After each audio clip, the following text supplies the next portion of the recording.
record to the okay, so it's going to ask you permission. Perfect. Yep. To start, do you mind describing kind of what your role is and what you've been doing working in comics? Sure. So I have had kind of a variety of different roles in the comics industry. My first kind of official job in comics was working at First Second Books, where I was hired to do marketing. And so I did that for a few years and then ended up also taking on publicity for them as well. Marketing and publicity are kind of they get a bad rap in comics and in books in general, because people are always really excited about editorial, people are really excited about design. But I myself came to them and I was like, do I really want to do this long term? But then I came to the conclusion that marketing and publicity are actually really awesome, because what is involved is talking to teachers and librarians and booksellers and comic book sellers and schools and media people, and getting excited about books with all these people who also really love books and are looking for books and actively are interested in books. So, as long as you're working with books that you love, I think that marketing and publicity is such a fun position to be in. Yeah, that's such a funny way of framing it, because I actually come from a publishing background, and that is oftentimes the entry level position that's available, and everyone's like, no, that's not what I'm interested in. I wish someone had framed it to me like that when I was starting out. Maybe I would have been excited to do publicity. I mean, it's so good, but I mean, the definitely the thing for me is that, gradually over the years, I have gone from a nerdy introverted person to a nerdy introverted person who has extensively worked on their communication skills. Because, getting all those people excited about books requires talking to them, emailing, social media, being good both with words and good with communicating with people. Right. So in total opposition to your nature. Yep. So, I did that for First Second for over a decade, and gradually moved into a position there as the Associate Director of Marketing and Publicity. And doing that, I got to do some more scheduling, some more strategy, some more numbers stuff, and kind of had a position where I was kind of thinking about what is the imprint doing, kind of in concert with the other people at the publisher. So at that point, Random House Graphic asked me to come and start a kids and YA graphic novel imprint there. And Random House is kind of one of the pioneers of comics publishing and one of the pioneers of kids comics publishing. They publish Chris Ware, they publish Art Spiegelman, but they also publish Jenny and Matt Holmes' Baby Mouse, which I think they signed up the first volume of that in 1999. So way before the curve of kids graphic novel publishing today. And that's really awesome. So they kind of came in and were like, okay, we want to double down on this and do it more. So at Random House Graphic, I had this position as the publishing director, and the publishing director is a kind of even more hats, all the hats sort of position. It's kind of a weird position in that at different publishing houses, it looks very different. You get publishing directors who come from a lot of different backgrounds. You get publishers who are composed of very different staff, who are large, who are small. So depending on all of that, you could have a publishing director whose main role is editing books, or a publishing director whose main role is, organizing meetings. So working at a small house it is more of a kind of all the hats sort of thing. So it's some organizing meetings, it's some editing books, it's some marketing and publicity and talking to teachers and librarians, and some outreach and going to speak to different groups of people, and some numbers and a lot of strategy and kind of all sorts of different things. Was that your first experience like editing as well? Yeah, well, so when I started working at First Second, there were like 3 people working there. So First Second, when I started there, it was a very small imprint. It was just starting out. Random House Graphic, same. It's been 4 or 5 people as I've been working here. And that's something I find exciting also, that you kind of have this like small like strike force of people who all get to work together. So, when I started out at First Second, I ended up getting handed a lot of the translation editing, because there weren't people who were doing it, or there were some people who were doing it but didn't necessarily have time. And then I also worked with the one of First Second sister companies, Tor, when they were starting their science fiction fantasy website that did original fiction and nonfiction. And Liz Gorinsky, who's the publisher of Erewhon Books, and I teamed up to edit short comic stories for them also. So I had like, a very small experience in editing books, and that's like not mostly what I do at Random House Graphic, but I do get to do some of it, which is great and a lot of fun. That's really cool. So you're describing then maybe your hats that you're wearing most of the time are more of the coordination and like bigger picture stuff. Yeah, it definitely varies between coordination, big picture, editing, working with the staff at Random House Graphic, working with the staff at Random House Children's Books, talking to teachers, talking to librarians, talking to different schools, outreach to aspiring authors, kind of just a whole melange of things. That's amazing. But I guess in that you're also like identifying new work that you kind of want to be a part of. What do you look for when you're doing that? Well, like, okay, so the first thing that I always try to remember to say before I kind of dive into specifics is that, like, I am always looking at for things that just are like amazing, where I just like see them and I'm like, this knocks my socks off, and the writing is so good and the art is so good and it is awesome. So that's the most important thing for authors to be thinking about. Then kind of diving more into details, I would say that I specifically work at a kids and YA publisher. So there's a lot with kids and young adults that I look at, just as far as, is this the right tone and message and set of characters for the age it's intended for? Because readers who are in elementary school are looking for something different than readers in middle school, and readers in middle school are looking for something different than adults. And it's not just like, okay, I've drawn some kids and then we're good. Like, the content and the tone of the story that those kids are in has to be the right thing to reach the kids on their level.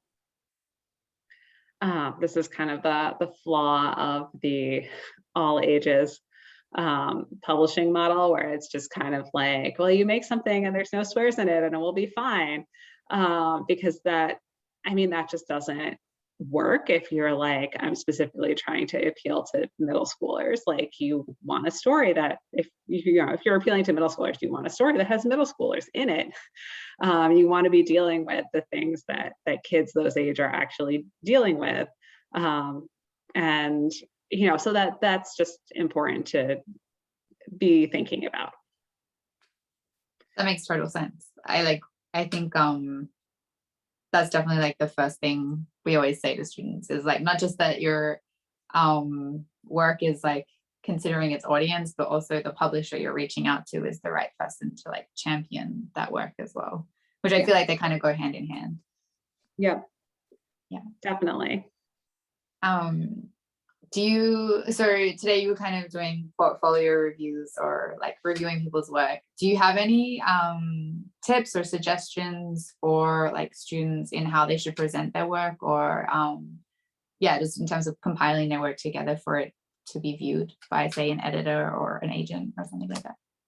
Um, yeah, well, so I would say that it's usually useful to have some sort of summary or outline. If what you're pitching is like, this is a thing that's eventually going to be a book, and not like, here are some disparate pieces of artwork. Both are fine of things to present to a publisher and agent if you're trying to get a portfolio review. But it's really helpful to have that sort of like, that summary that's like, okay, like this is the book for teenagers, and here's what it's about. So when I look at it, I'm kind of like, oh, it's a horror story. And does the art feel like it is, teens who are going to be murdered by eldritch gods? Or does it feel really happy and bubbly? And it's like, not that happy and bubbly are bad. I like, both happy and bubbly and eldritch gods. You just want to make sure that you've got the right one in mind when you're trying to think of the critique to give. So I think that's helpful. I think it's also helpful to, if there's a final piece of art that you can include, it's always great to look at kind of pencils or thumbnails or inks. But if you can be like, the vision for what it will look like in the end is this, that's really helpful to see also. And if it is a longer sequential work, if you have more of it, that's always great. Like, even if you're like, here's the first several pages that are, in inks, and one of them has final colors, and then here's the kind of, lettered thumbnails for the next 20 pages. And then, definitely I get more of a sense of the story reading that, and can give more feedback and kind of talk more about some of the fun stuff that I love to talk about, that's like pacing. And kind of narrative voice and all of that is tough to talk about if you're looking at 2 or 3 spreads of the book. Yeah, that makes sense. Would you say that advice kind of holds to be true in terms of pitching as well? Like, if people are looking to get their work published? Yeah. So what I tell people when they're asking me about pitching is that I know a number of other publishers like to get something that's not completely finished. In general, for pitches, Random House Graphic, we look for a summary outline, and then a chapter, 5 to 10 pages of final art. And that's because, as a mainstream publisher and as a kids publisher specifically, what I want to do is work with the author to make sure that their vision and my vision are kind of coming together in a good way. And if you get here's the 200 pages of finished art, then it's kind of like, well, this would be great, except this one element isn't working. And so how do you feel about redrawing your book? Right. And I guess that's one of the differences that exists between kind of like, trade publishing and, say, Fantagraphics or Drawn and Quarterly. Like, they want their finished work and to help you deliver it into the world that way. Tom had a question. He wanted me to ask you to kind of talk a little bit about how you feel about big press versus little press versus self-publishing. I mean, I think that those are all great ways to publish. In most of my career, I have worked for large presses, and I think large presses are great. They tend to have money for author advances. They have money to do marketing and publicity, and they have specific staff who are resources for that. Small publishers definitely can have those things also, kind of depending on the scale of them.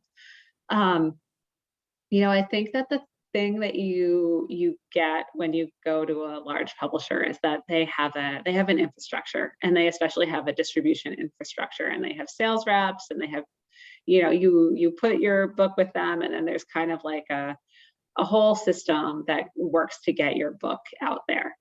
The thing with smaller publishers is that maybe they don't have that infrastructure. Maybe they don't have a separate person in each position. Maybe they don't have a team of, global sales reps that, really get your book out there. But they definitely are kind of specifically dedicated to each book in a way that a large publishing house may not be. Just in that if you're a small publishing house and you have 8 staff people and you put out 30 books a year, like Drawn and Quarterly, your staff are going to have time to get excited about all those books and make them exactly perfect, and be like, we have this book and we have a specific plan and a specific program, and specifically we're excited about all the different things that we're publishing and doing this specific outreach to the audience it's for. Whereas a larger house like Random House, our sales reps are definitely excited about the Random House graphic list, and we're definitely excited and dedicated to the book in our kind of small 4-person team. But our sales reps are also like, you know what, there's another 800 books coming out this year that we're also responsible for, that are not just the Random House graphic list. And so the shots that they can take are different than the 8-person team who has 40 books or 30 books, where they're kind of like, this is what we have to do and to get behind.